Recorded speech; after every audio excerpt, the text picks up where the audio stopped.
collègues, messieurs, dames, donc je déclare ouverte la séance du conseil municipal du 8 mars 2021. Alors je vais procéder comme à l'accoutumée à l'appel.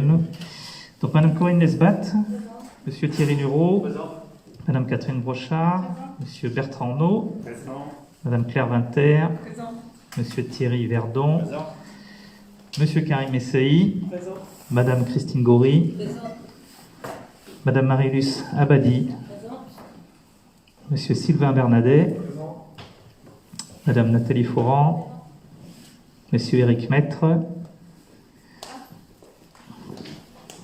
Oui, donc procuration pour Madame Catherine Brochard. Madame Marie-Hélène Lahari, Monsieur Vincent Coyac, Madame Marina Biron, Monsieur Jean-Philippe Vidou, Madame Muriel Meurin, Madame Lorraine Maury, Monsieur Pascal de la Victoire,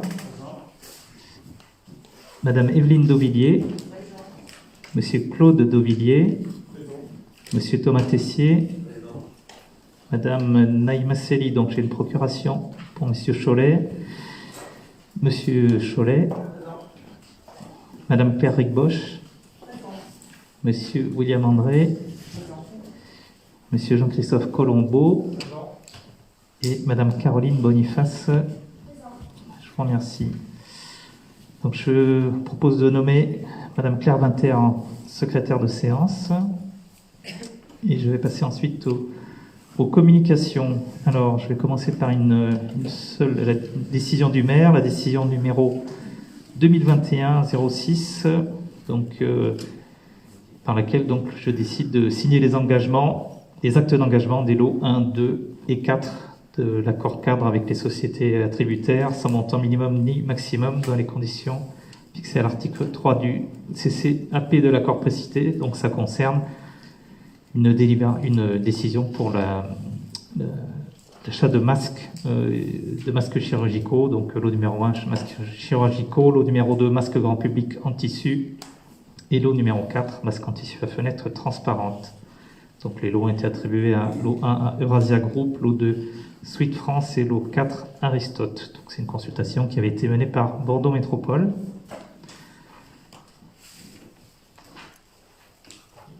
Donc la communication suivante. Alors je voulais communiquer sur le fait que des tests salivaires vont être effectués à l'école élémentaire du Parc, donc ce jeudi 11 mars, pour les 18 classes, donc dans la matinée, voilà, des différents horaires de passage qui vont s'étaler entre 8h40 et 11h40.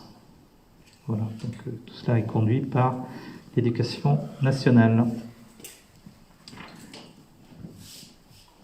Alors, communication suivante. Alors, nous sommes aujourd'hui le jeudi 8 mars, journée internationale du droit des femmes. Voilà, donc nous savons tous combien il est important que l'égalité homme-femme soit effective et réalisée. C'est notamment le cas aussi dans ce conseil municipal. Donc, je vais donc passer la parole donc à plusieurs femmes du conseil municipal, et je vais commencer par Madame Corinne Lesbat qui va faire plusieurs communications.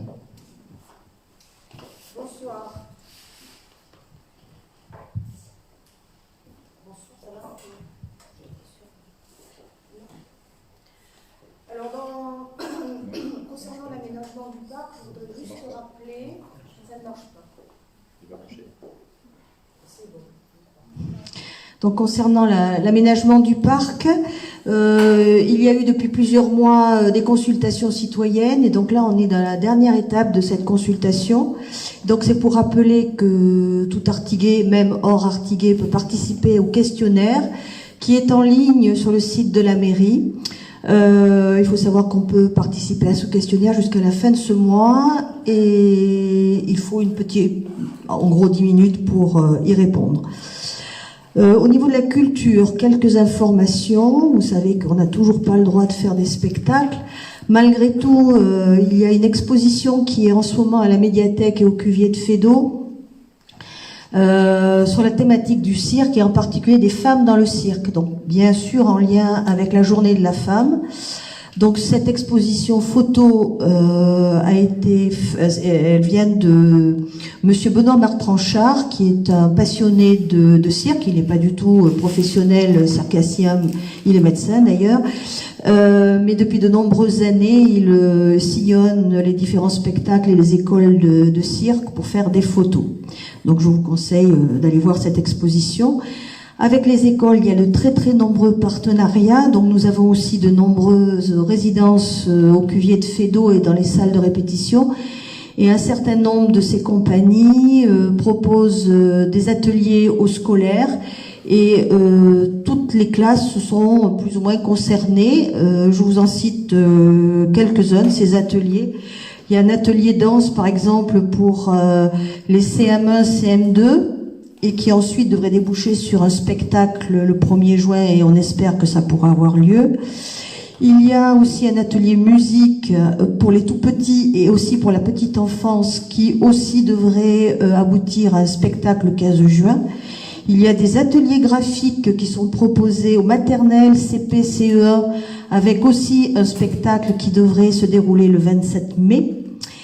Il y a aussi une chorale qui a démarré avec les enseignants de musique des écoles d'art qui commencent leur répétition au niveau de la maternelle La Plaine. Là aussi, il devrait y avoir un spectacle au mois de juin. Et enfin, il y a un chercheur du CNRS qui va faire vendredi prochain une présentation du métier de chercheur et présenter aussi la thématique du cerveau. Alors ce chercheur, c'est Marc Joliot, l'arrière-petit-fils de Marie et Pierre Curie. Et ce chercheur, il est aussi artiste puisqu'il fait partie d'une compagnie et donc propose d'intervenir dans les écoles dans le domaine scientifique en échange de l'accueil que l'on fait dans le site Feydeau. Voilà. Merci. Je vais maintenant passer la parole à Madame Claire Winter pour les cafés parents.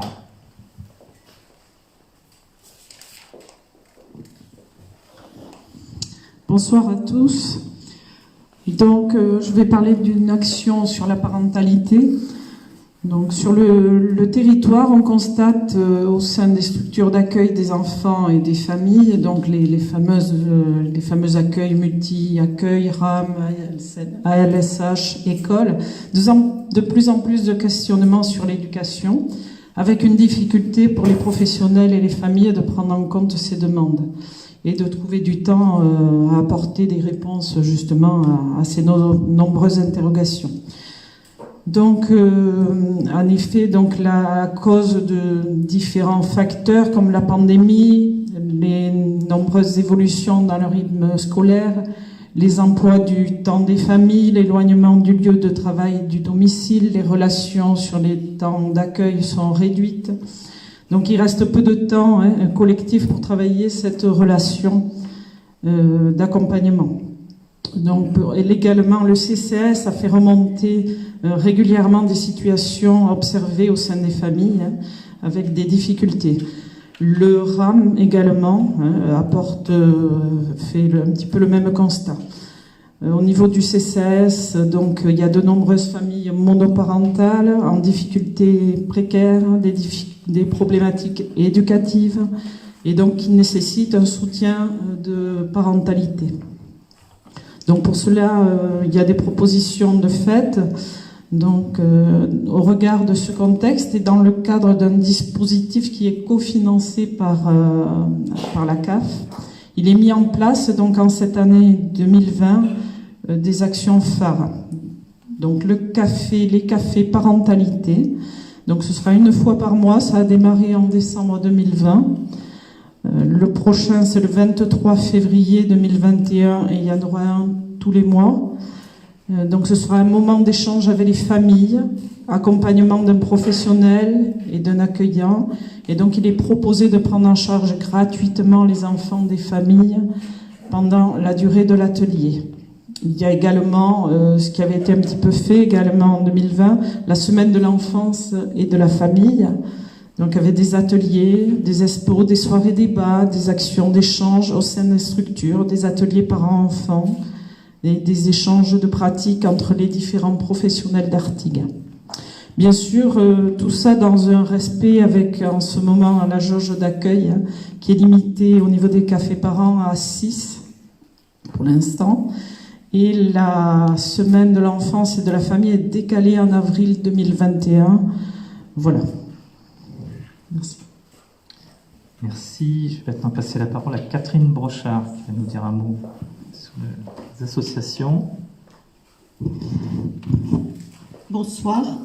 J'ai prévu de réunir les associations en 7 réunions afin de ne pas être trop nombreux. Donc je les réunis afin de voir où ils en sont dans l'ensemble. J'ai demandé un supplément de budget, donc je vais leur annoncer pour les associations en difficulté. Monsieur le maire a accepté et nous avons appelé toutes les associations. Certaines ont accepté de ne rien prendre afin que les autres aient plus d'aide. Je trouve que ça détermine une bonne ambiance dans les associations. Je vais remercier Monsieur David Dauvilliers pour l'organisation du Téléthon. On a gagné à peu près 2200 € avec les calendriers et des dons de diverses entreprises et commerçants. Et enfin, il y aura le tirage du loto. Donc, de nombreux lots ont été donnés par les associations et nous tirons au sort. Voilà. Merci Catherine. Monsieur Thierry Verdon, sur un mot très rapide pour une information de la semaine.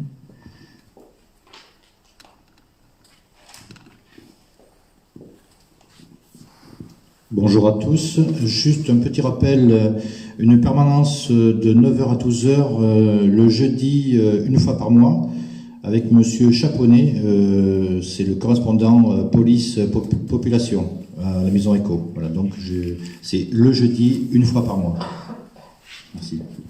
Merci. Et maintenant, madame, on va répondre à 2 questions qui nous ont été posées lors du dernier conseil municipal. Madame Lesbat, première réponse, s'il vous plaît.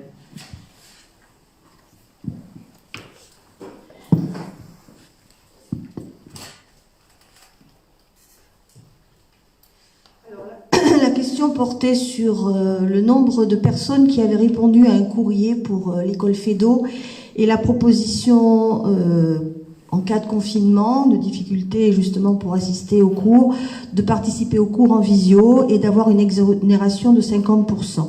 Donc ça concernait 2 types d'activités, la danse et la musique.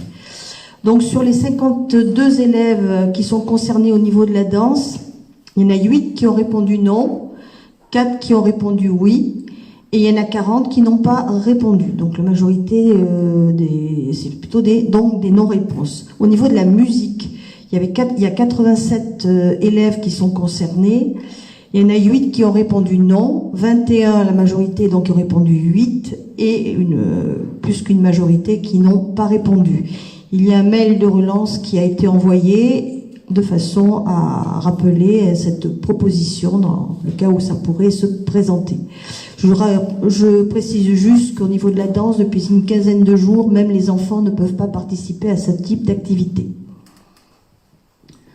Merci. Et la seconde question, c'est M. Karim Messaï qui va apporter la réponse concernant la FAB. Merci, Monsieur le maire. Donc là, au précédent conseil municipal, j'ai présenté les comptes de la FAB, cette structure publique locale. C'est une société publique locale, mais de droit privé. La question qui a été posée concernait les charges de personnel. Donc on me demandait si j'avais plus d'informations sur les charges de personnel. On avait promis de revenir à ce sujet-là parce qu'on n'avait pas d'éléments dans le rapport. Donc pour les 3 derniers exercices connus, donc 2017, 2 170 000 € pour 32 employés. Pour 2018, les charges de personnel étaient de 2 325 000 € pour 30 employés. 2019, 2 500 000 pour 33 employés. En gros, la masse salariale est plutôt stable et le nombre d'employés tout autant. Petit dernier point de détail, les 3/4 des salariés sont des cadres. Voilà, j'espère avoir répondu à la question. Bon. Moi, j'aimerais avoir plus d'informations sur les charges de personnel. Voici les informations qu'on a à notre disposition. La question a été sur le remplacement du CICE par les baisses de charges patronales. Savoir pourquoi ça n'apparaissait pas dans notre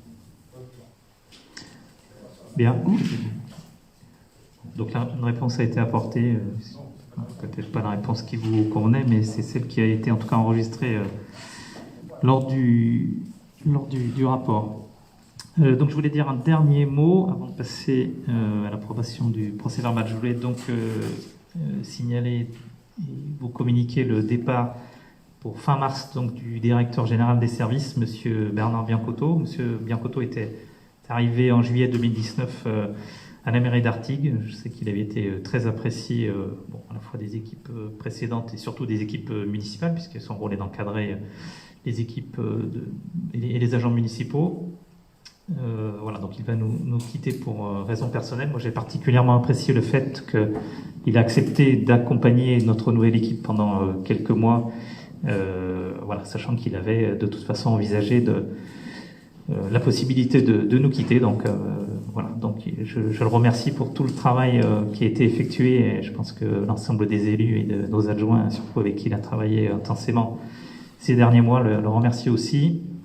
Et du coup, je vous annonce aussi son remplacement, son successeur est ici présent. Donc, je remercie Joël Combe d'avoir bien voulu prendre la succession de Monsieur Bernard Biancotto. Donc voilà, à partir du 1er avril, oui. Donc, Monsieur Joël Combe sera nommé directeur général des services.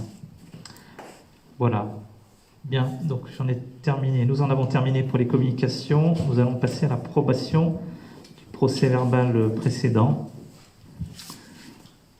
Donc, je le soumets au vote. Donc, y a-t-il des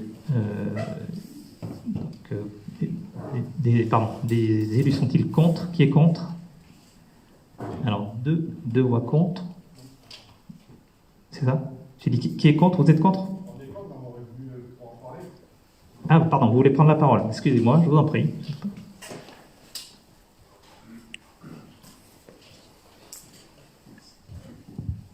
Bonsoir.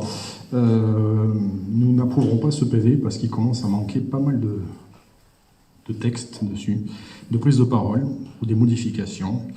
Et entre autres, la réponse à la question sur la FAB, la question elle est bien marquée, mais la réponse elle n'est pas du tout en adéquation avec la question. Donc il manque beaucoup. On vous fera parvenir les manquements qu'il y a sur ce procès-verbal.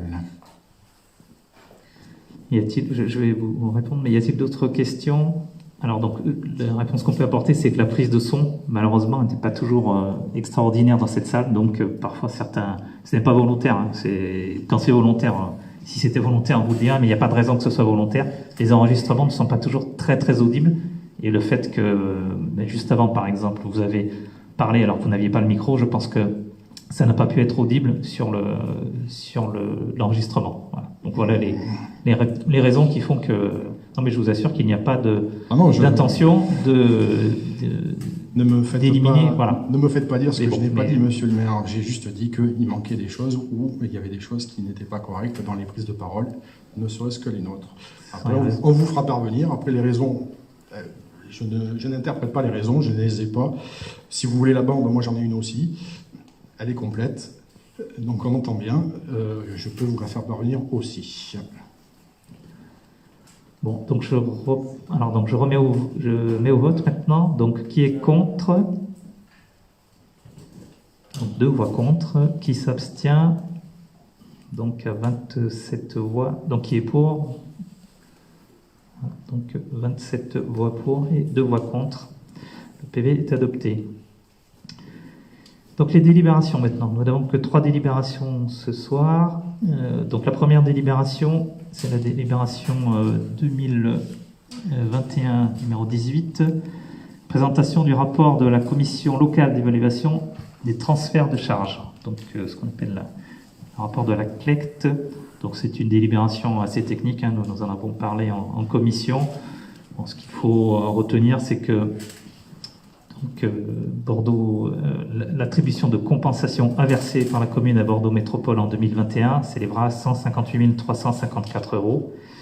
Et l'attribution de compensation en fonctionnement à recevoir de Bordeaux Métropole à 17 430 €. Donc ce sont des mouvements de fonds entre la métropole et la commune qui sont assez complexes et qui sont détaillés dans le rapport et dans la délibération. Je ne vais pas détailler plus cette délibération très technique ici. Donc, avez-vous des questions? Il n'y a pas de questions, j'ai procédé au vote. Donc, qui est contre? Personne. Qui s'abstient? Personne non plus. Donc, merci à l'unanimité. La délibération est adoptée. Je vais passer la parole à Monsieur Messey pour la délibération numéro 2021-19 relative à la nomination d'une voix communale. Merci, Monsieur le maire. Donc, cette délibération a pour but de proposer un nom à une voie qui est en cours de réalisation sur le secteur Téchenay. Il y a un site sur lequel un permis d'aménager a été attribué il y a plusieurs années et différents permis de construire successifs pour la réalisation d'une cinquantaine de lots dont la moitié sont des logements sociaux. Au regard donc du Code général des collectivités territoriales, donc le maire veille au titre de son pouvoir de police générale à la commodité de passage dans les rues, quais, places et voiries. Considérant donc qu'une nouvelle voie a été créée à travers ce permis d'aménager, considérant également l'avis de la commission d'urbanisme, il est proposé de dénommer cette voie la rue René Dumont. Alors, quelques petits éléments concernant René Dumont. René Dumont, c'est un sociologue, agronome, professeur d'université, écologue, ingénieur du siècle dernier. Il est né au tout début du siècle, en 1904. Il est mort en 2001. Il est notamment connu pour son pull rouge, mais surtout pour son militantisme pour une agriculture raisonnée. Après avoir prôné au début des années 30 une agriculture plutôt productiviste, il se rend compte donc des méfaits de cette agriculture et propose donc un nouveau modèle économique pour ce monde agricole. Il est aussi très impliqué au moment des discussions sur le contrôle des naissances, sur les économies d'énergie, la coopération internationale avec différents pays en développement. Et donc, nous proposons de consacrer la mémoire de cet homme, René Dumont, en lui attribuant le nom d'une rue sur le secteur Téchenay. Monsieur le maire. Oui, bien. Merci, Monsieur Messey. Y a-t-il des questions? Non, s'il n'y a pas de questions, je propose de passer au vote. Donc, qui est contre? Personne. Qui s'abstient? Bien. Merci à l'unanimité. Donc, la délibération est adoptée. Bien, je vous propose maintenant de passer à la délibération 2020, donc relative au débat d'orientation budgétaire pour l'exercice 2021. Donc, nous avons une présentation qui doit s'afficher derrière moi. Je vais quand même enlever mon masque parce que la présentation est assez longue. Donc c'est une présentation qui se fait en 4 parties. Donc on aura une première partie sur la santé financière de la ville, une deuxième partie sur le fonctionnement, sur le budget primitif 2021 de fonctionnement, une troisième partie sur l'investissement, les investissements, et une quatrième partie sur la gestion de la dette et la prospective. Donc vous avez reçu, mesdames et messieurs les élus, mes chers collègues, le rapport qui fait lui 52 pages. Donc la présentation sera un extrait de ce rapport. Et je vous demanderai donc pour la fluidité de la présentation de réserver vos questions pour la fin de cette présentation et pour ensuite débattre sur ce rapport.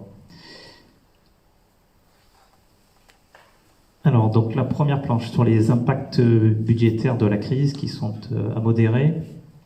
Donc, la décision modificative 2021 avait identifié les impacts de la crise avec notamment des dépenses supplémentaires induites par la crise. Ce sont notamment l'achat de masques, de gel hydroalcoolique, de produits d'entretien pour la commune, donc pour 56 000 €, mais aussi des dépenses non engagées, les fermetures de services, l'annulation de manifestations, notamment dans la culture, et aussi une perspective de diminution de recettes de fonctionnement pour 180 000 €. Donc la réalité était que finalement, seules les recettes tarifaires ont subi le réel impact de la crise, donc d'un ordre de 100 000 euros et non pas de 180 000 euros.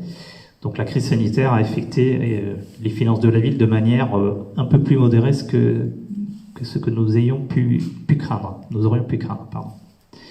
Voilà, donc une certaine prudence demeure quand même pour le budget 2021, avec peut-être des effets différés des impacts de la crise possible. Ce que l'on voit aussi sur la planche, ce sont les équilibres de section de fonctionnement et section d'investissement. Donc on voit qu'il y a un excédent reporté de 3 800 000 euros. Pour mémoire, il était de 2,3 millions en 2013. Donc la commune a énormément thésaurisé sur les années du mandat précédent. La deuxième planche, donc le maintien d'une très bonne santé financière avec une capacité de désendettement. Donc cette capacité de désendettement, elle permet de déterminer le nombre d'années que la ville mettrait à rembourser la dette si elle consacrait l'ensemble de ce qu'on appelle l'épargne brute dégagée sur l'exercice. Donc on voit que par rapport à d'autres villes, Artigues est en bonne situation puisque en 2019 la capacité était de 0,66 ans, c'est-à-dire qu'en 7 à 8 mois on pouvait rembourser la dette. Et en 2020, donc cette situation s'est encore améliorée puisqu'il n'y a pas eu de nouvel emprunt, mais j'y reviendrai plus tard. Donc ce ratio tombe à 0,6 ans, sachant qu'il y a un seuil d'alerte qui est à 10 ans. C'est-à-dire que si l'on met plus de 10 ans à rembourser sa dette, on devient en seuil d'alerte, et au-dessus de 15 ans, on est considéré en insolvabilité. On voit que certaines communes, je ne citerai pas, mais que vous pouvez voir sur les planches, on a 2 communes qui sont dans cette situation un peu plus délicate. Donc sur la troisième planche, le taux, on va parler du taux d'épargne brute.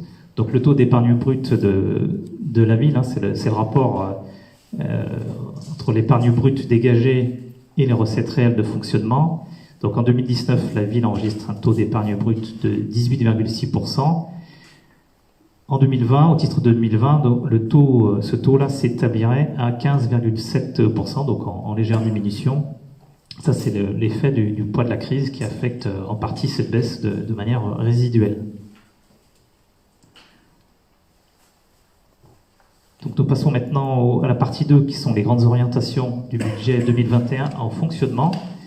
Les éléments de cadrage que j'ai donnés à l'équipe municipale, c'est de maîtriser l'évolution des dépenses de fonctionnement à périmètre constant, d'accroître le soutien au secteur associatif, Madame Brochard en a parlé, afin d'accompagner les associations dans leur fonctionnement actuel, de renforcer l'action sociale de la ville et amorcer la transition écologique, et d'améliorer le quotidien des Artiguais sur le plan de la tranquillité publique, avec l'accroissement du nombre de policiers municipaux et sur celui de leur cadre de vie. Sur la planche suivante, donc les recettes de fonctionnement. Alors, je vérifie qu'on est bien sur la même planche. Donc la dotation globale de fonctionnement est en forte baisse, et donc une légère augmentation de la DSR, mais qui a un montant plus faible. Donc la dotation de fonctionnement baisse encore cette année de 50 000 euros. Donc en cumulé depuis 2013, c'est près de 3 millions d'euros qui n'ont plus été versés par l'État pour les recettes pour le fonctionnement de la commune. Donc on a une faible évolution des recettes fiscales avec donc ce que je vous annonçais, le maintien des taux. Il n'y aura pas d'augmentation des taux, ni de diminution d'ailleurs, mais un maintien des taux communaux avec des bases que l'on ne connaît pas encore, puisqu'ils nous seront annoncés le 31 mars, mais qui sont probablement un peu dynamiques. Donc des recettes de fiscalité indirecte qui sont sensibles au contexte économique, et un retour des produits du service à leur niveau de 2019. C'est donc ce que l'on voyait en 2020, l'effet des 100 000 euros dont je vous parlais au tout début, dont on espère, et dont on sait très probablement que c'est ce qu'on appelle le service ou les services, la cantine scolaire notamment, le périscolaire, donc tous ces services à la population remontent, puisque malgré la crise, on arrive encore à maintenir un niveau de restauration scolaire et d'accueil périscolaire qui se maintient. Donc on espère avoir donc 421 000 euros de recettes de services par rapport à 343 000 euros l'année dernière. Donc on reste malgré tout avec M. Pujol, ici présent, le directeur affaires financières de la commune qui reste toujours un peu prudent, mais c'est voilà, une gestion saine de prévoir peut-être un petit peu moins de recettes que ce que l'on aura pour cette année 2021. Concernant les dépenses de fonctionnement, alors donc sur le graphique que l'on voit apparaître, donc sur les charges à caractère général, donc nous voyons une augmentation, légère augmentation sur la prévision 2021. Elle venait surtout du fait que cette augmentation était due à des rattrapages de factures de charges qui n'avaient pas été provisionnées en 2018 et 2019, puisque l'entreprise qui nous facturait le chauffage n'arrivait pas à nous facturer. Il aurait été préférable de provisionner ce qui n'a pas été le cas.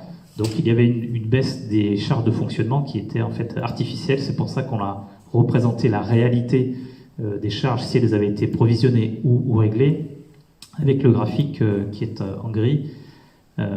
Et nous observons malgré tout une augmentation des charges de fonctionnement aussi liée en 2021 à l'augmentation du coût des assurances. Voilà. Mais en 2021, sachez que nous allons payer 150 000 € de frais de chauffage en plus. Donc c'est le rattrapage des années, notamment de l'année 2019, où il y avait eu 0 € de frais de chauffage qui avaient été payés. Donc une première partie a été payée en 2020, une deuxième partie en 2021, et nous aurons encore de l'ordre de 70 000 € de mémoire en 2022 sur ces frais de chauffage supplémentaires. Donc en rattrapage. Sur les charges de personnel, donc la prévision donc l'augmentation de la masse salariale par rapport au budget 2020 est de 4,56%, donc entre le prévisionnel 2020 qui était de 4,3 millions et le prévisionnel 2021 qui sera donc de 4,5 millions. Donc c'est lié au renforcement de la politique et de la qualité du service public local, je vous l'ai annoncé, donc un policier municipal, mais aussi l'augmentation de la population et l'ouverture de classes supplémentaires avec de l'accueil périscolaire supplémentaire, une ATSEM pour une classe de maternelle, font que nous sommes obligés d'augmenter les charges de personnel, même si, j'en parlais tout à l'heure, donc le départ de Monsieur Biancotto fait que nous aurons un cadre A en moins, puisque je ne le remplacerai pas. Je maintiens cet effort de limitation des charges de personnel, en particulier de personnel d'encadrement, et nous remplacerons pas donc Monsieur Biancotto, mais nous envisageons d'avoir un personnel de catégorie C qui viendra assister le nouveau directeur général des services. Voilà pour la partie fonctionnement. Pour la partie investissement. Donc les grandes orientations, c'est une prévision de dépenses d'équipement à hauteur de 1,58 million d'euros. Si nous arrivons à le faire, et j'espère que nous arrivons à le faire, puisque dans les personnels que nous avons aussi embauchés pour cela, c'est un secrétaire pour les services techniques, donc qui permettra aux responsables des services techniques de déployer tous les investissements que nous allons vous présenter ensuite. Donc c'est plus 39% par rapport au réalisé aux chiffres au compte administratif 2020. Voilà, donc, et cela acte notre volonté de poser les premiers jalons du projet de la mandature 2020-2026. La nécessité de moderniser l'entretien du patrimoine existant, ainsi que de renforcer l'équipement des services pour améliorer la qualité du service rendu aux habitants et le renforcement de la recherche de financement extérieur pour la réalisation des projets de la ville. Donc nous avons, alors je sais que la ville de Bordeaux l'a pointé aussi, nous avons une sorte de dette grise, c'est-à-dire que nous récupérons une santé financière qui est bonne, mais les investissements n'ont pas été réalisés. Voilà, donc nous sommes maintenant nous contraints à la fois d'embaucher pour réaliser cet investissement et d'augmenter fortement les investissements pour intervenir sur les bâtiments publics qui n'ont pas été, à mon avis, suffisamment entretenus pendant la mandature précédente, alors qu'il y avait de l'argent. C'est un peu étonnant. Donc la répartition des dépenses d'équipement en 2021, vous voyez que sur cette répartition, sur les projets structurants de l'ordre de 11%, 21% pour enfance, jeunesse, éducation, donc c'est un des points forts de notre début de mandature, transition écologique, environnement, cadre de vie pour 11%, sport et culture 12%, entretien du patrimoine 10%, voirie sécurité 18%, et administration générale 8%, et divers 7%. Donc le total pour, encore une fois, 1,58 million d'euros. Donc sur la planche suivante, nous allons détailler par grande phase les différents projets. Donc la construction d'un groupe scolaire sur le site de Fédot, donc pour un premier montant, donc c'est l'enveloppe de 138 100 euros hors enveloppe dédiée à la construction, puisque ça viendra plus tard. Donc ce sont pour les études préalables. Donc le mandatement d'une assistance à maîtrise d'ouvrage pour près de 42 000 euros. L'organisation d'un jury de concours pour 73 500 euros. Donc ce sera un concours avec très probablement 4 candidats qui seront retenus in fine. Donc 3, c'est la règle. Hein. Si on a 4 candidats, 3 candidats seront dédommagés à hauteur de l'ordre de 20 000 euros chacun. Et donc diagnostic humidité et réseau des bâtiments existants, puisque nous avons l'intention de réutiliser une partie des bâtiments du site de Fédot pour mutualiser au maximum et pour artificialiser au minimum les sols sur ce site. Actuellement, donc des consultations des personnels, à la fois des personnels techniques de la mairie, des enseignants, et dans les jours à venir, donc les représentants des parents d'élèves et des représentants des usagers du cours Fédot, des écoles d'art, pardon, vont intervenir et vont être entendus pour le cahier des charges de ce futur groupe scolaire. Et avant l'été, nous lancerons le concours d'architecture. Donc c'est un premier grand projet. Le projet suivant, c'est la requalification de l'ancienne école Bel Air, avec en plusieurs phases, donc le lancement d'une étude programmatique pour la construction d'une résidence intergénérationnelle pour 15 000 euros, des travaux pour une mise à disposition transitoire du site pour 15 000 euros, donc dans l'attente des études citées plus haut et de la réalisation du programme. Nous allons mettre en place une occupation transitoire avec des acteurs de l'économie sociale et solidaire dès l'été ou dès le mois de septembre sur ce site de Bel Air qui est abandonné maintenant depuis plus de 6 ans. Voilà, mais nous en reparlerons dans un prochain journal municipal. Et donc mise à disposition du collectif Cancan qui va effectuer aussi quelques menus travaux et qui animera ce site pendant les 2 années ou les 18 mois d'occupation transitoire. Donc c'est un centre-ville qui va revivre, et je vous verrai un petit peu plus loin que ce secteur va être encore dynamisé. Le point suivant, donc sur à nouveau l'éducation et le scolaire, avec cette fois-ci 160 000 euros, dont 23 000 euros en fonctionnement, avec la création. Alors, quand nous avons préparé donc le projet de budget, nous étions partis sur 2 classes, un bloc sanitaire et un préau dans l'école élémentaire du parc. Il semble que les dernières informations nous indiquent l'ouverture d'une seule classe élémentaire. Donc, mais nous avons préféré provisionner la création de 2 classes, donc soit par des bâtiments modulaires, soit par transformation du préau intérieur, du préau couvert de l'école élémentaire, avec la création d'un préau à l'extérieur. Donc nous affinerons ça dans les prochains jours en fonction des tout derniers résultats du nombre d'élèves inscrits dans cette école. La location d'un modulaire supplémentaire pour 23 000 euros, l'acquisition de matériel informatique et de mobilier pour 64 000 euros, des travaux divers, donc fibre noire, éclairage dortoir, sécurisation pour 28 000 euros, et une mission de maîtrise d'ouvrage pour la restructuration de l'école maternelle du parc pour 5 000 euros. Donc ça, c'est pour des prévisions de travaux pour l'année 2022.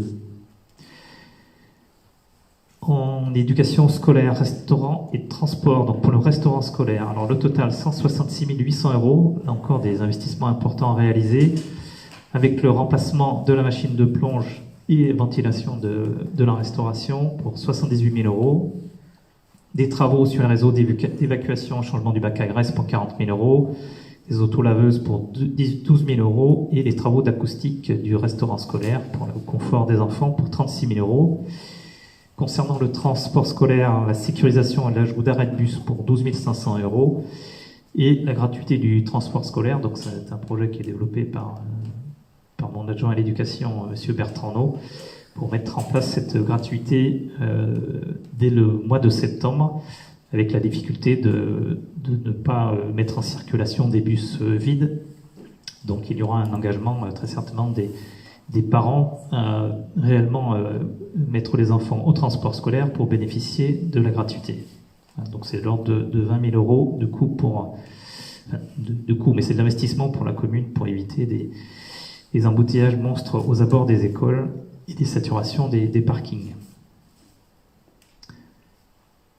Je passe au point suivant qui concerne la transition écologique, l'environnement et cadre de vie pour un montant de près de 180 000 € avec l'acquisition de véhicules pour les espaces verts, donc 2 camions étant autoportés. Donc nous essayons de trouver des véhicules qui soient électriques. Ce n'est pas toujours facile pour les camions des espaces verts, mais c'est un sujet qui nous tient à cœur.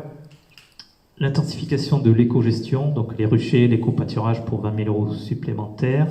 L'achat de vélos assistance électrique aide à la réparation, 8 500 €. Aménagement paysager du gruau, trottoir, allée de Bel Air et achat de mobilier urbain pour 20 000 €.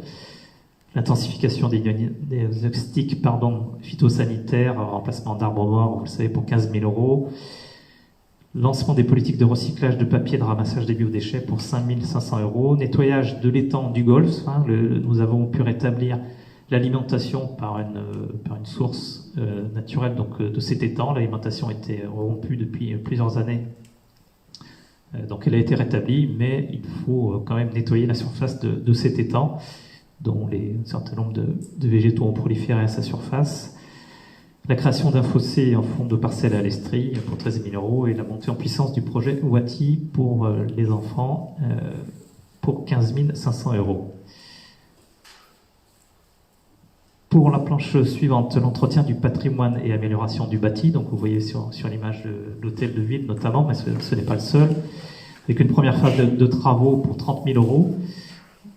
D'autres travaux, donc des missions d'assistance à maîtrise d'ouvrage pour les mises aux normes d'accessibilité handicapée pour nos bâtiments. Donc c'est 20 000 € cette année, mais qui déboucheront certainement sur les années futures sur des travaux importants. Des travaux de génie civil pour 40 000 € pour le passage de la fibre optique noire. Donc la fibre optique noire, c'est le réseau interne de fibre optique pour relier tous les bâtiments municipaux entre eux. Donc des travaux divers pour 30 000 €, une mise en place de ventilation du relais d'assistance des assistantes maternelles, le RAM donc au château Bétail, et les archives pour 24 000 €.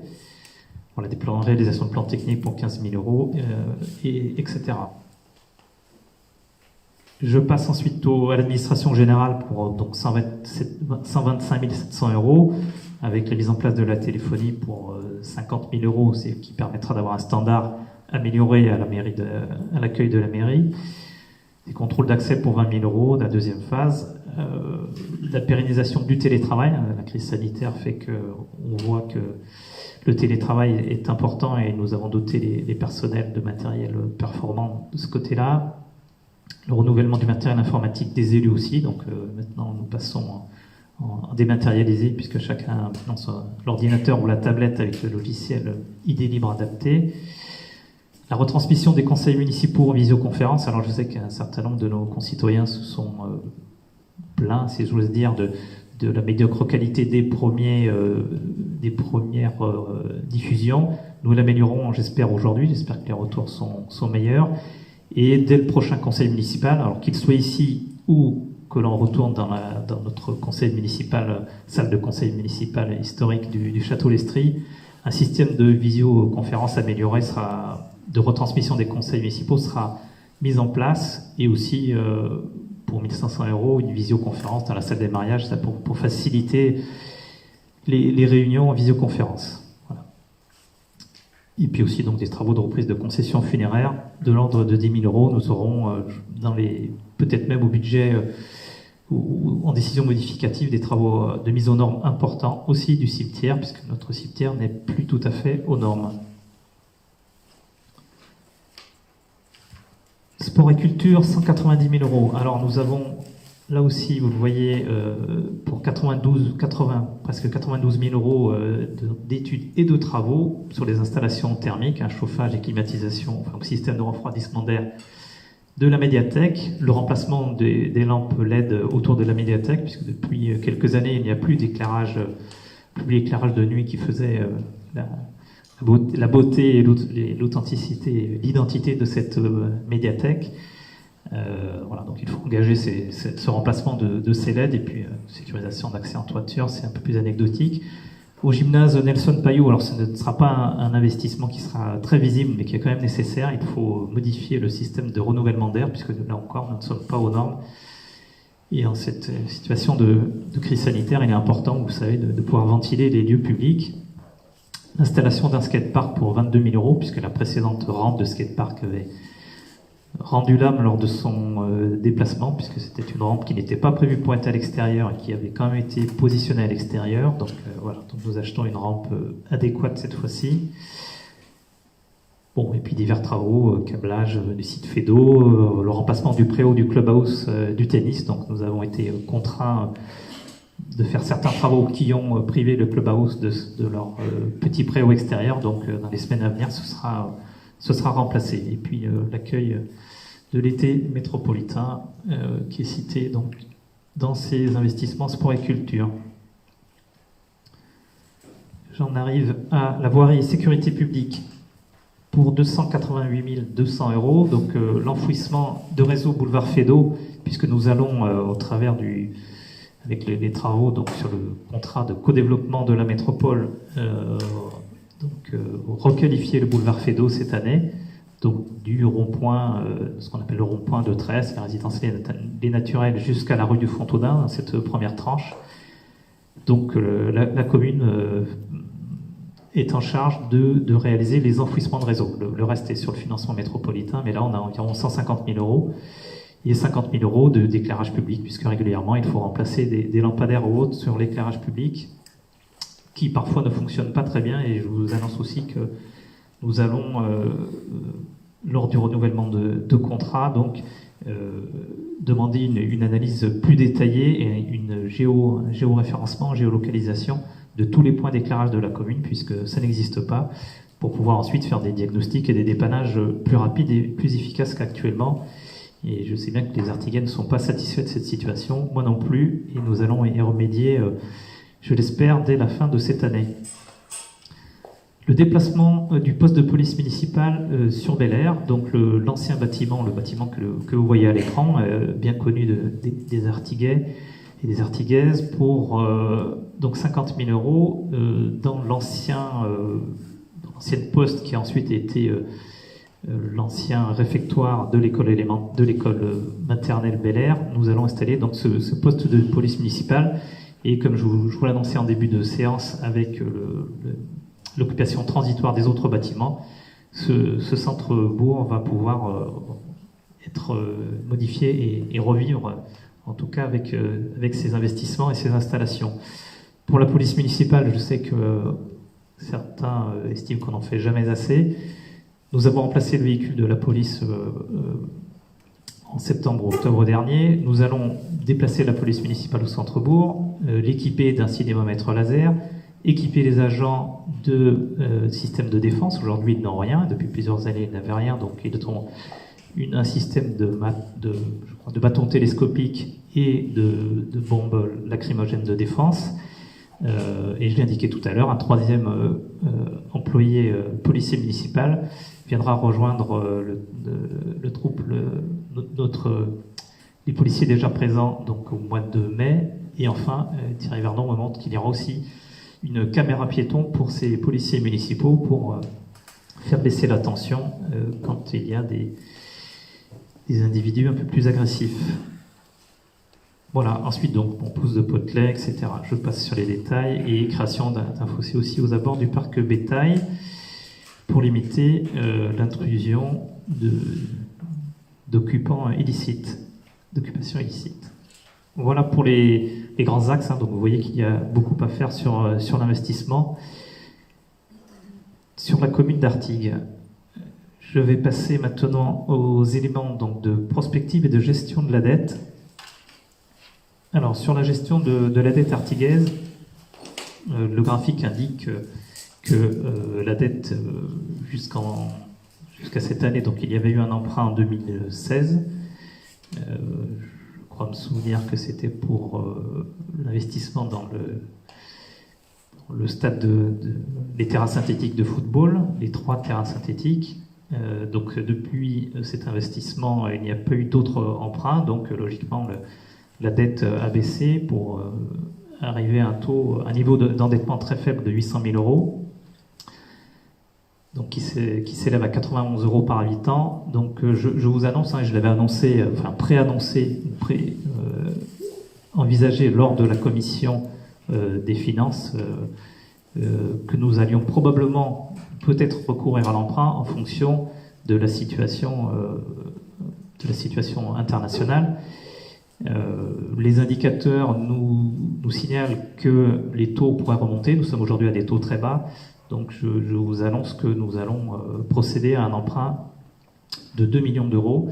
Nous pensions faire probablement à partir de l'année prochaine 2 millions et puis dans 2 ans 2 autres millions. Donc nous avançons simplement d'une année cet emprunt. Donc il faudra passer par contre par une délibération pour bien cadrer cela. Donc lors du prochain conseil municipal. Donc je vous proposerai cet emprunt de 2 millions d'euros et donc pour le valider lors du prochain conseil municipal qui devrait se tenir le 7 avril.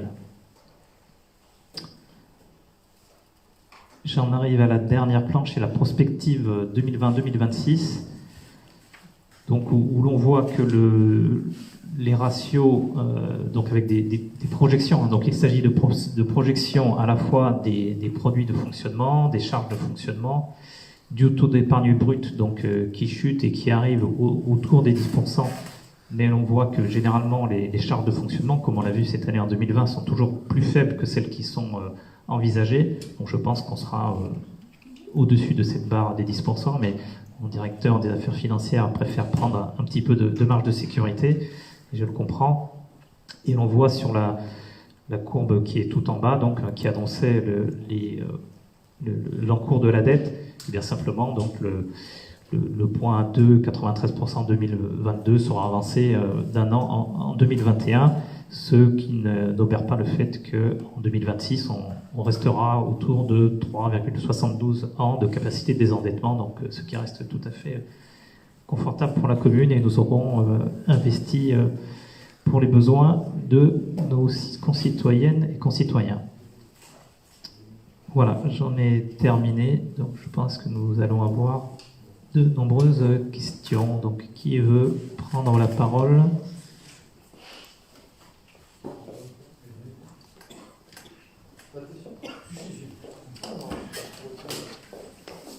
Monsieur Dauvilliers, c'est ça? Oui, Monsieur Dauvilliers, je vous en prie. Oui, alors comme vous l'avez fait précédemment, on va laisser la parole à Madame Pierre Bosch pour vous donner notre analyse de votre présentation. Voilà, donc Claire, c'est à toi.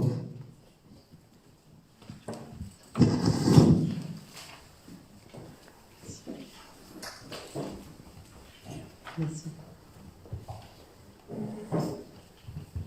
Monsieur le maire, vous venez de nous présenter votre politique budgétaire pour l'année 2021. Le contexte économique et social au niveau national n'est pas bon. L'accroissement de la dette liée à la crise sanitaire a plongé le pays dans un marasme certain. Cependant, comme vous l'avez précisé, la commune affiche une gestion des finances publiques saine, avec un excédent financier supérieur à 3,8 millions d'euros. Ce résultat est sans conteste le fruit de notre politique budgétaire sincère, de notre gestion juste, précautionneuse et prudente. Il est aussi important de noter que, contrairement à vos propos tenus durant la campagne, nous n'avons pas dépensé sans compter, au risque, comme cela fut annoncé, de placer la commune sous tutelle en raison d'une gestion anarchique et d'une masse salariale excessivement élevée, voire explosive.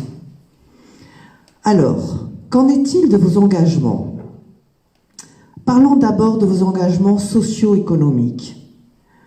Nous en sommes inquiets, car vous le savez, la crise sanitaire a encore aggravé le quotidien des plus fragiles, à savoir les seniors, les étudiants et les familles déjà en situation précaire. Inquiets car nous ne retrouvons pas dans votre budget les mesures d'accompagnement financier ou sociaux, pourtant essentielles, à destination de ces populations, encore une fois, tragiquement touchées et souffrant d'isolement. En l'absence d'accompagnement, ces personnes se rendent encore plus fragilisées. Concernant les commerçants en difficulté, qu'avez-vous prévu? Nous ne percevons pas, monsieur le maire, un engagement politique fort de votre part à destination de ces Artiguaises et de ces Artiguais. Non seulement nous sommes, vous l'aurez bien compris, inquiets, mais aussi surpris et surtout déconcertés par votre attitude en matière de politique sociale. Nous en voulons pour preuve le transfert du suivi des personnes âgées au CLIC, Centre local d'information et de coordination, à hauteur, sauf erreur de notre part, de 5 000 €. Cet organisme d'accueil, d'information et de coordination est ouvert aux personnes âgées dont la vocation première reste, entre autres, le maintien à domicile, la définition de mesures de protection. Nous ne pouvons pas comprendre votre décision, car nous avons déjà le savoir-faire et l'expérience de nos agents rattachés au CCAS. Pourquoi dès lors engager des frais supplémentaires et nouveaux et sous-traiter une compétence communale maîtrisée? Quel sera le devenir de l'agent qui était en charge de ce suivi? Cela ressemble plutôt à un abandon d'accompagnement de nos seniors, à l'instar de Réseau, l'ancien service emploi communal dont vous avez confié la responsabilité à Haute-Garonne Développement. Ces décisions nous accablent et nous déçoivent. Au lieu de créer du lien et de la proximité, vous créez de l'éloignement en ajoutant une nouvelle contrainte à nos aînés, tout comme à nos demandeurs d'emploi, de devoir se déplacer, de rencontrer des intervenants qui ne connaissent pas les difficultés des personnes. Quant à vos engagements financiers et budgétaires, vous prévoyez pour 2021 des dépenses d'équipement pour la commune à hauteur de 1,58 million d'euros, tout en précisant qu'il s'agit là, je vous cite, de poser les premiers grands jalons du projet de mandature 2020-2026. Qu'en est-il concrètement de ces grands projets d'investissement pour cette année déjà bien entamés? Nous ne trouvons pas de projet structurant et trop peu d'amorces en la matière. Vous avez annoncé en commission que le projet du groupe scolaire FEDO verrait le jour en 2024 et non 2023. Vous aviez aussi annoncé le 14 décembre 2020 une réunion publique et une concertation avec les riverains du quartier FEDO en janvier 2021. Nous sommes le 8 mars 2021 et nous attendons toujours de découvrir ce projet. À notre grande surprise, vous avez précisé en commission que les études pour le groupe scolaire à FEDO étaient initiées. Comment pouvez-vous lancer des études sans concertation avec les riverains? À quand sa réalisation et pour quel coût? Dans l'hypothèse où ces études rendraient impossible la construction de ce groupe scolaire, avez-vous, monsieur le maire, un plan B? Et si oui, quel est-il ce plan B? Ce budget, à l'évidence, manque d'ambition, n'assure qu'un suivi des charges de gestion courante des équipements nécessaires au bon fonctionnement des services et à l'accueil des Artiguais. Nous ne relevons ici et là que des frais d'équipement que l'on pourrait qualifier de fonctionnels. Par exemple, la création de 2 classes, ou une, vous venez de l'annoncer, supplémentaire, indispensable au regard de l'augmentation de la population. La réfection des sols et des murs du premier étage de l'hôtel de ville, est-ce une véritable priorité? Bref, peu d'engagement. La seule nouveauté pour cette année 2021 concerne l'installation de la police municipale dans l'ancienne poste à hauteur de 50 000 €. Concernant la vidéoprotection, vous avez affirmé votre opposition sur son déploiement. Quel est le devenir du dispositif que nous avions installé? 15 caméras au point stratégique de la commune Centre-Bourg, Quand cela deviendra-t-il opérationnel? Monsieur le maire, nous attendions de voir apparaître et budgétiser à travers un PPI, plan pluriannuel d'investissement, vos projets. Nous voulons parler de vos promesses de campagne. Pour quelles raisons ne les présentez-vous pas? Durant la mandature, vous prévoyez le retour à l'emprunt à hauteur de 4 millions d'euros sur 2 ans, page 46. Même si vous présentez des chiffres prévisionnels liés à l'emprunt, page 48, ce ne sont que des chiffres, mais a priori sans projet associé. Cela laisse à penser que vous allez emprunter, mais sans savoir pourquoi. Avez-vous déjà prévu l'affectation de ces 4 millions d'euros sur un, voire plusieurs projets? En clair, qu'allez-vous financer avec cette somme? L'absence d'un PPI clair, lisible et acté par le conseil municipal aurait été judicieux. Il aurait été la preuve de votre maîtrise d'analyse financière sur 5 ans.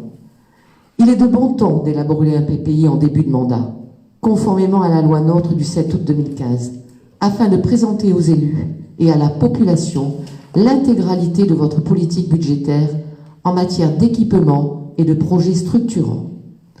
Tout cela manque cruellement de clarté. Notre inquiétude est légitimement justifiée. À l'évidence, monsieur le maire, vous pilotez à aveugle. Que deviennent les halles du centre-ville et le projet de résidence pour seniors du centre-bourg? Que devient la préemption de Saint-Leu à hauteur de 707 000 euros que Bordeaux Métropole nous rétrocédera obligatoirement? De nombreux habitants nous interpellent sur le devenir du site de la Blancherie. Qu'adviendra-t-il de ces 40 hectares dans les 5 prochaines années? Nous avions initié un projet de zone artisanale avec l'installation d'entreprises à économie verte et développement durable, génératrice d'emplois, création d'une ferme urbaine et conserverie bio et exemplaire. Nous espérons que, contrairement au domaine de Saint-Leu, vous nous informerez bien en amont des projets de la ville et de Bordeaux Métropole en toute transparence.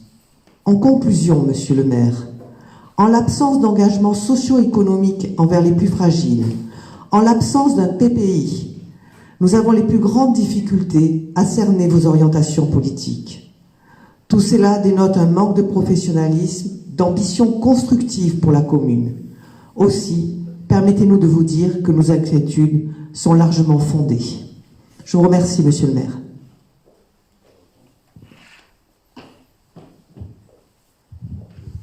Oui, alors, y a-t-il une autre, peut-être une autre intervention? Madame Boniface, c'est ça? Ah, merci.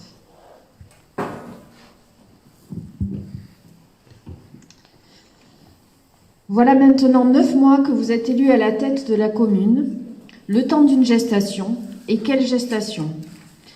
Alors on ne peut pas vous enlever un point positif, mais seulement sur la forme. Ainsi, pendant 6 ans, Madame Jacquet était excessive, employait un ton agressif, voyait des opposants partout, et la ville était montrée du doigt par tous et par toutes les communes. Nous étions les vilains petits canards. Cela est maintenant fini et cela fait du bien.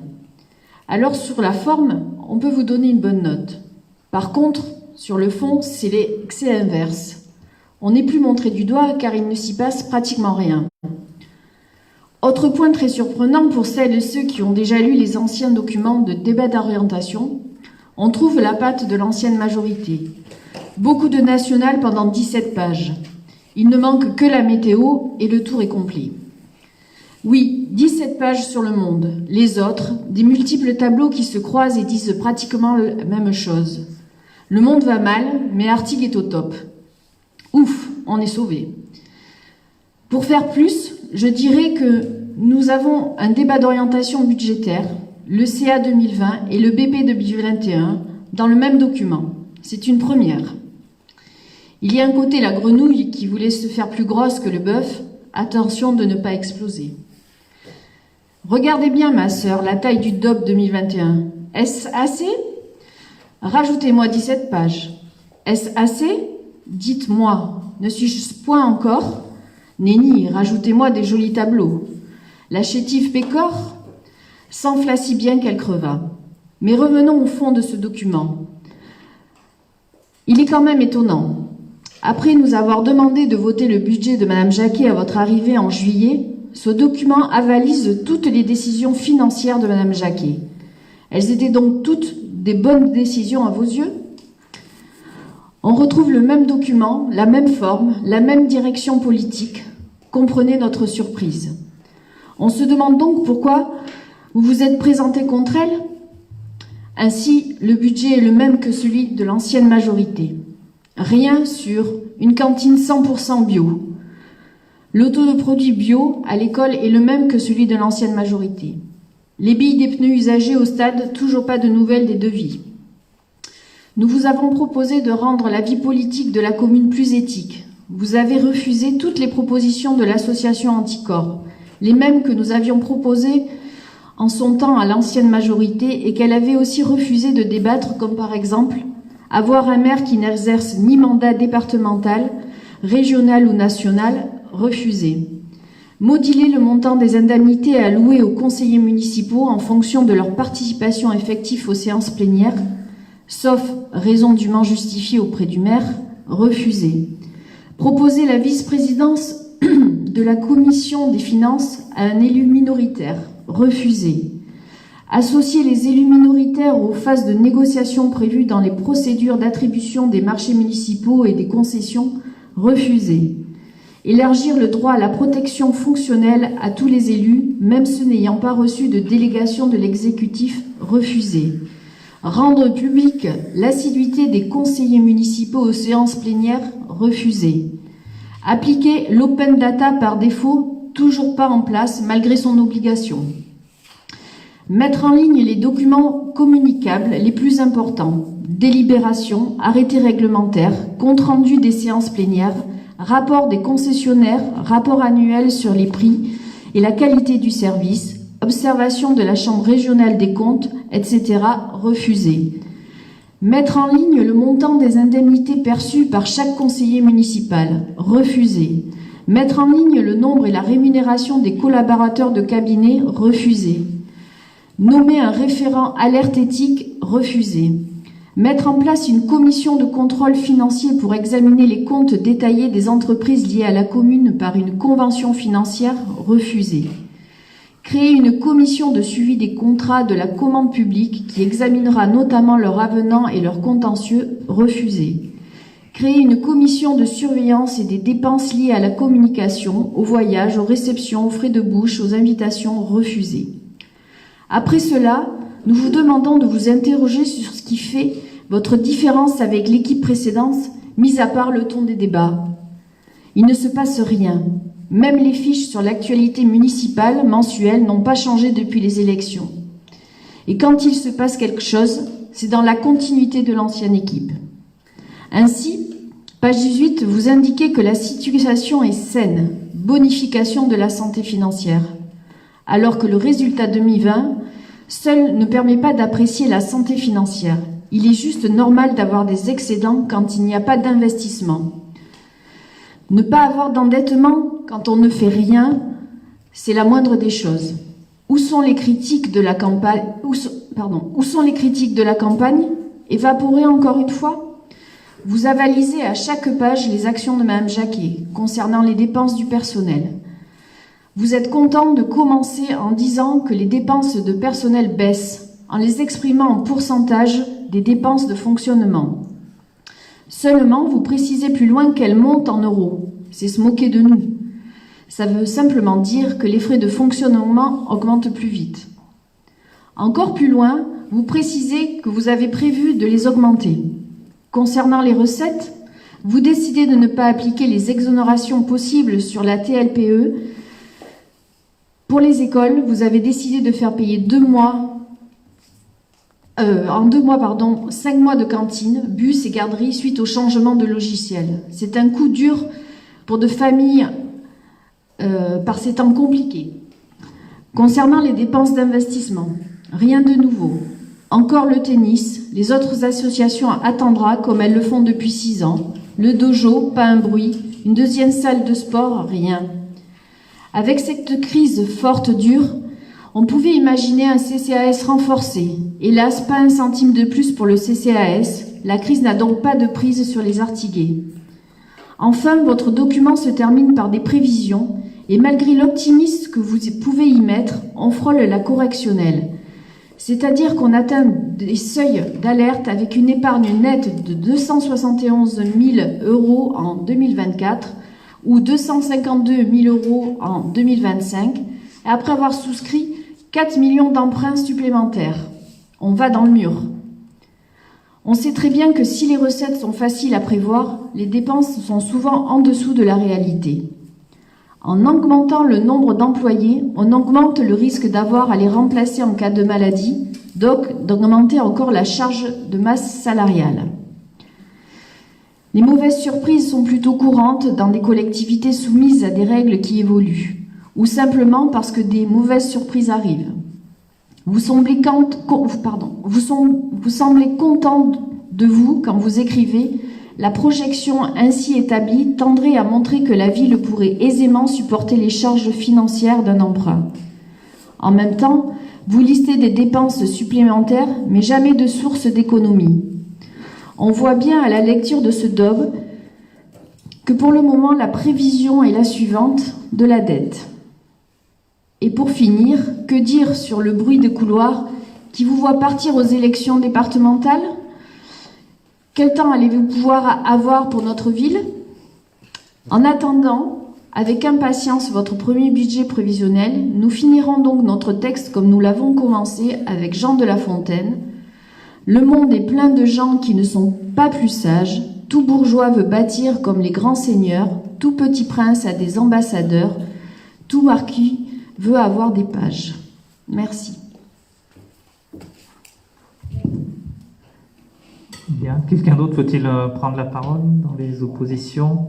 Non. Alors, je vais passer la parole à Madame Winter qui va apporter une réponse concernant le CCAS. Et ensuite, Monsieur Lureau. Et puis, je reprendrai ensuite la parole. Donc, en ce qui concerne l'accompagnement des aînés, des jeunes, des personnes isolées, les plus précaires, donc nous avions déjà fait une opération pour dire ouvertement que des aides étaient possibles au CCAS. Ça a été fait par le biais d'un flyer, d'une affiche et des affiches, même flyers qui ont été distribués à tous les cartables d'école, donc en disant ouvertement que le CCAS était là pour tous. Nous avons doublé le budget des aides facultatives, qui d'ailleurs sur l'autre mandature n'a jamais été utilisé entièrement.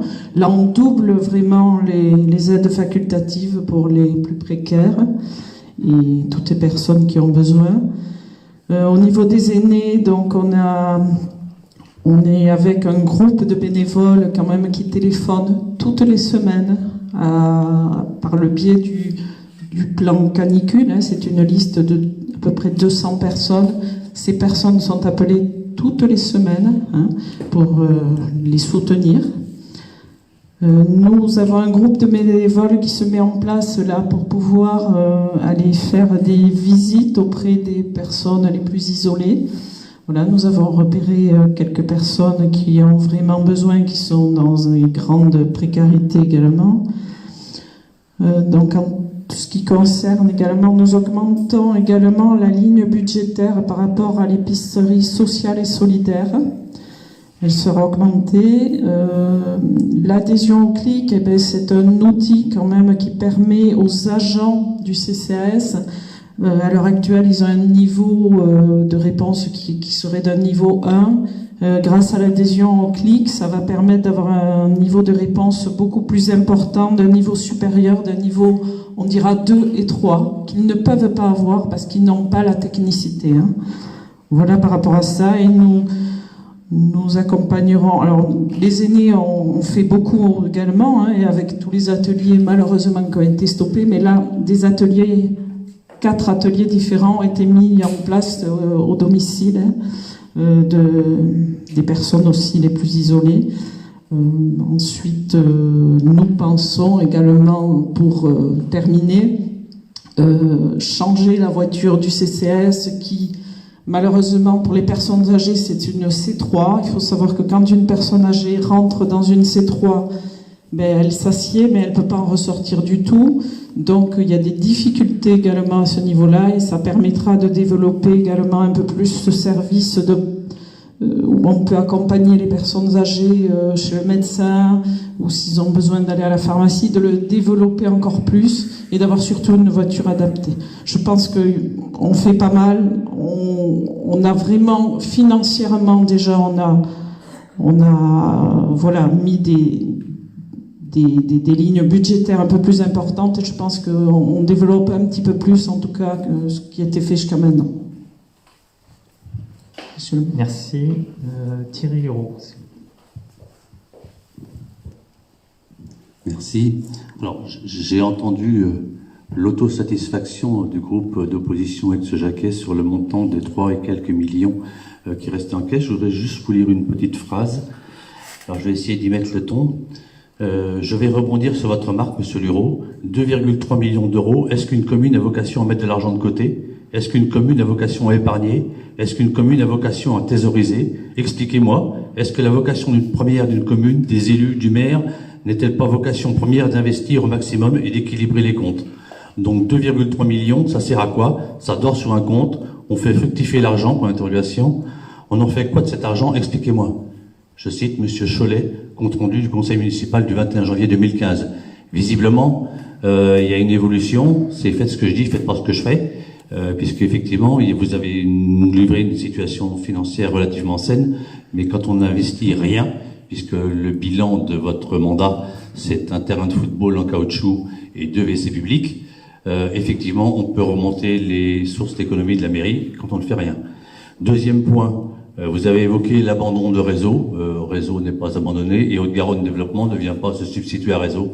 Réseau est une bulle vide. On a fait les recherches, on a recherché partout à quoi avait bien pu servir Réseau. On n'a pas trouvé grand-chose, je suis désolé de vous le savoir. Haute-Garonne Développement vient en complément des autres points et des autres services qui viennent au service des Artiguais. C'est pas du tout une substitution, c'est un plus.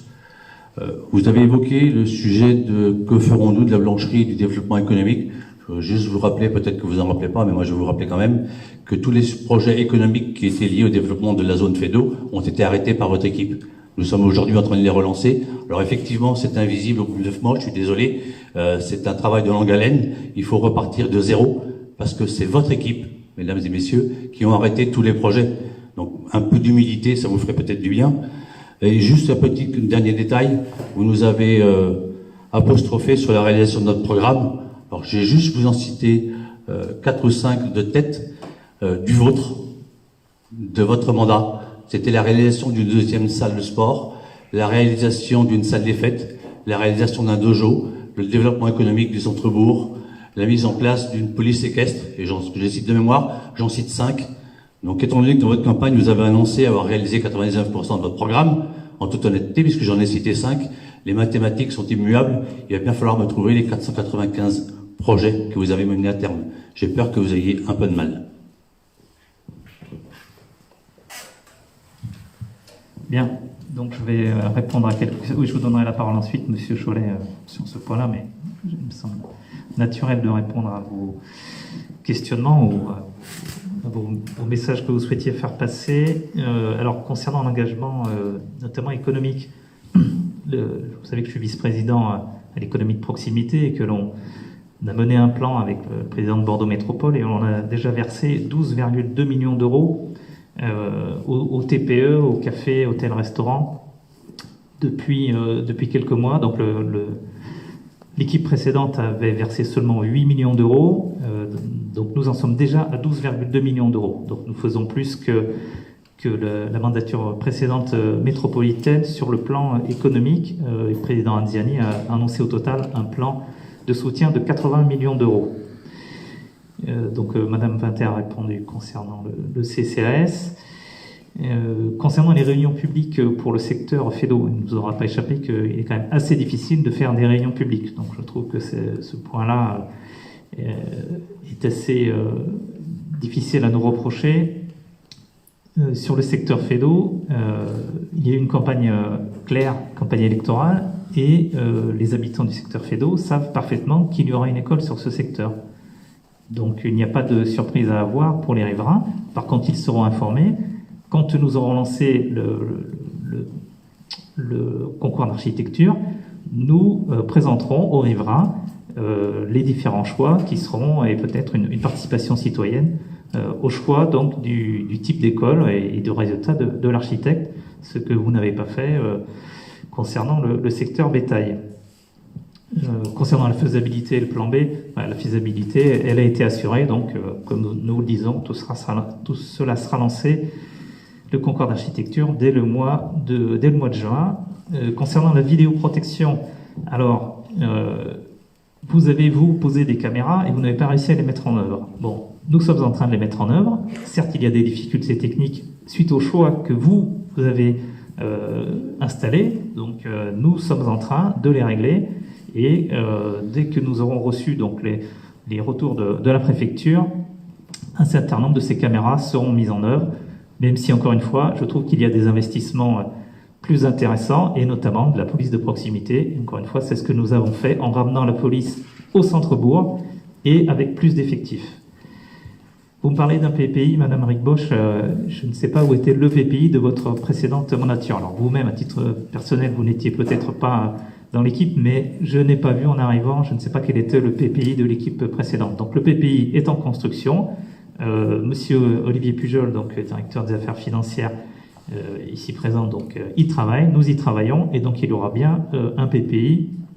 Et enfin, vous parlez d'une résidence intergénérationnelle, je vous l'ai indiqué dans ma présentation, et peut-être n'avez-vous pas réussi à lire dans le rapport tous ces éléments. Donc l'école, la résidence intergénérationnelle, nous aurons et nous avons des discussions en cours pour la réalisation de la halle de marché. Ça n'apparaît peut-être pas encore, mais c'est quelque chose qui pourra se faire, je pense, assez rapidement. Concernant donc un gymnase, salle des fêtes, etc.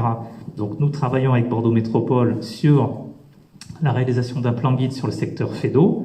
Donc fait d'eau, blancherie, donc ce secteur-là verra, comme je l'avais indiqué dans la campagne, la négociation avec Bordeaux Métropole pour la réalisation future d'un gymnase. Voilà. Donc c'est ce que j'avais annoncé dans la campagne. Je ne m'étais pas engagé, comme vous l'aviez fait en 2008 en 2014, à réaliser un gymnase, puisque les finances de la commune ne permettaient pas nécessairement de réaliser un gymnase sur cette mandature.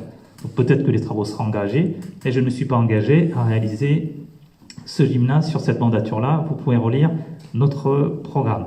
Mais nous aurons réalisé à la fin du mandat la résidence senior, donc intergénérationnelle au centre-bourg, une halle de marché et une école, et ce sera déjà des investissements donc prévus et réalisés comme promis dans notre programme. Voilà, donc pour Madame Boniface, j'entends bien que vous souhaitiez que l'on travaille sur Anticor. Nous ne sommes pas une ville de 50 ou 100 000 habitants. Il n'y a pas de corruption à Artigues. Il n'y a pas de cumul des mandats comme vous l'annoncez. Donc vous verrez bien qui se présente aux prochaines élections. Moi, dans quelques semaines, enfin voilà, vous verrez donc ce qui se passe sur les élections. Je ne suis pas candidat aux élections départementales. Concernant la TLPE, donc il n'est pas possible de différencier. C'est soit on enlève la TLPE pour l'ensemble des entreprises, il n'est pas possible de le faire de manière ciblée.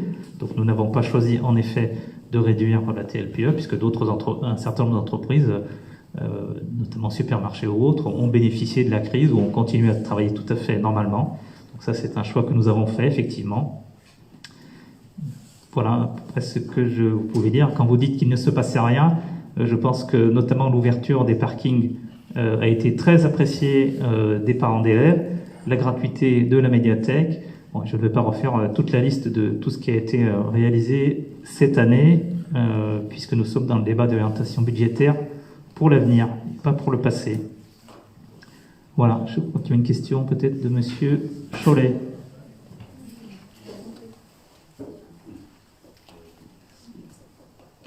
Oui, bonsoir. Monsieur Leroux, je vais répondre à votre question très simplement. Moi, je prends juste note que ce soir, voilà, si vous faites les questions et les réponses, ça va être un peu compliqué. Les 2,3 millions d'euros dont vous parliez tout à l'heure, à la différence des 3,8 millions que nous vous laissons, les 3,8 millions, à ma connaissance, ne sont pas placés en compte épargne. alors que le 2,3 millions d'euros l'était. Ils sont sur un compte courant. Ou alors ils étaient sur un compte courant. Bon, réseau, c'est une coquille vide, vous l'avez dit, je vous le redis, donc après c'est votre choix de le penser. Par contre, sur l'histoire du PPI, monsieur le maire, on est sur le débat d'orientation budgétaire, il aurait été opportun de présenter ce soir. Donc comme effectivement, je me fais le relais des propos de monsieur Colombo dernièrement, vous avez tardé à le présenter, alors j'ose espérer que vous allez pouvoir nous le présenter, on va dire le mois prochain, quand nous aurons les éléments chiffrés, parce qu'au-delà de tout ça, vous présentez des chiffres ce soir, avec des projets, mais on n'a pas de correspondance sur les 5 ans de votre mandature, c'est-à-dire qu'il aurait été bon, même si ces chiffres sont révisables et révisés, d'avoir un engagement par rapport aux projets structurants. Voilà, merci. Juste, monsieur Cholet, que les 2,3 ou les 3,8 soient positionnés sur un compte épargne, sur un compte de ce que vous voulez, ça ne change strictement rien au phénomène. Vous nous aviez expliqué qu'il fallait pas thésauriser, qu'il fallait investir. Vous n'avez investi en rien, vous n'avez rien fait. Et donc ça, je vois que vous n'avez pas trop d'arguments pour m'expliquer ce que vous avez pu faire pendant votre mandature. Donc j'en conclus que vous confirmez mes propos.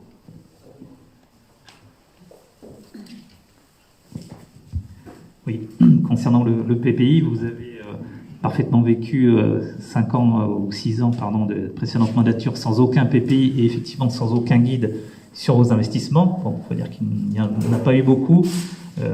Donc un des points importants, nous l'avons signalé, ce sera bien sûr le groupe scolaire sur lequel on ne va pas payer cash le groupe scolaire, même si nous allons rechercher des financements. Nous avons parlé de la halle et peut-être du financement de futurs gymnases et salles des fêtes aussi que nous avons l'intention de lancer. Voilà, s'il n'y a pas d'autres questions. Si, encore une question. Monsieur Cholet, je vous en prie. Monsieur le maire, vous faites souvent référence à la présence de madame Jacquet ou des travaux qui ont été menés sous notre mandature, sous notre mandat. Vous avez dit tout à l'heure que vous n'avez pas eu souvenance que madame Jacquet ait présenté un PPI.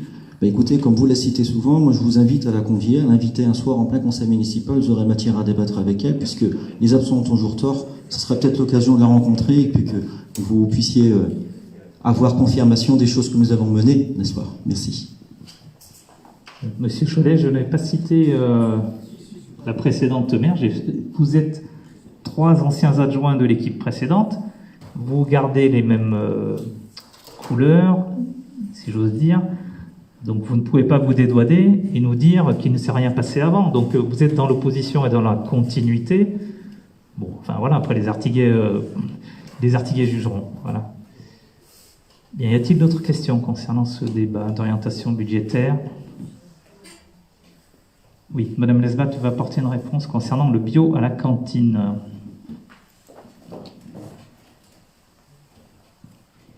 Oui, j'ai entendu une remarque, qu'en est-il du bio à la cantine? Donc actuellement, quand on est arrivé, il y a un petit peu moins de 30% de bio à la cantine. Le marché, il est pour 3 ans et ça se termine en février 2022.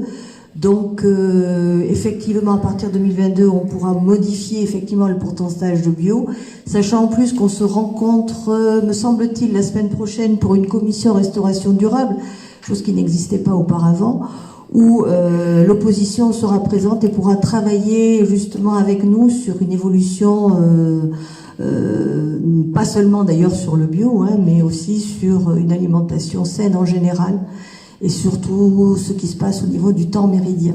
Voilà. Oui, alors Monsieur Tessier peut-être en premier, Monsieur Colombo ensuite, je n'ai pas vu qui avait levé la main en premier, mais peu importe, Monsieur Tessier.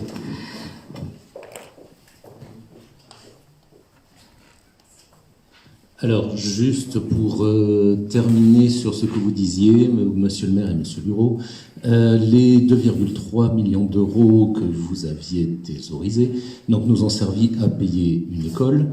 Là, la question c'est, vous avez donc une épargne qui est encore plus importante. Vous dites que vous allez emprunter 2 millions plus 2 millions. Donc vous allez, ça représente l'équivalent de 8 millions d'euros sur la mandature. Donc il est important qu'il y ait un plan pluriannuel d'investissement. Et nous en avions fait un, contrairement à ce que vous avez annoncé. Parce que 8 millions d'euros sur les 5 ans qui restent, ça représente un investissement de 1,6 million d'euros chaque année. C'est quand même quelque chose d'important, en plus de tout l'effort d'investissement, de toute l'épargne d'investissement qu'il peut y avoir chaque année. Donc c'est pour ça qu'il est légitime que nous vous demandions un plan pluriannuel d'investissement. Merci. Monsieur Colombo, je vais juste répondre au passage, le temps que le micro arrive. Pardon. Oui, mais il y aura un plan d'investissement qui sera réalisé. Voilà. Il ne sera peut-être pas présenté au prochain budget, mais il sera réalisé. Monsieur Colombo. Oui, juste pour rebondir sur ce qu'a dit Madame Laesbatz. J'entends que le contrat a encore une durée de 2 ans, mais rassurez-moi, un contrat, ça se modifie. Hein. On n'est pas obligé d'attendre la fin du contrat pour pouvoir faire quelque chose sur le pourcentage de bio à la cantine. On peut y travailler bien en amont et modifier des contrats, ça s'appelle des avenants.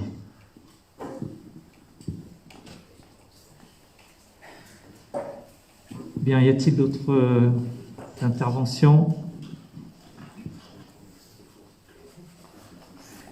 Alors oui, toujours sur ce... Monsieur Liraud. Précision, Monsieur Tessier, vous savez parfaitement que les 2,3 millions d'euros ne servaient pas à financer l'école puisqu'elle était budgétée dans d'autres comptes. Donc c'est pas très bien de vouloir avancer ça. C'est ce que vous aviez effectivement dit à l'école, mais à l'époque, mais vous étiez un peu trompé. Donc l'école était parfaitement budgétisée, les 2,3 millions n'étaient pas prévus pour ça. Donc ils participent aujourd'hui à la somme qui est en place sur les comptes de la mairie. Bien. Il est 20h30, donc s'il n'y a pas d'autres questions, je vous propose quand même de passer donc de passer.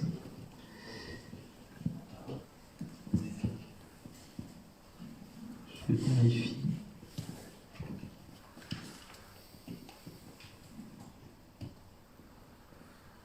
Je vérifie simplement que la délibération.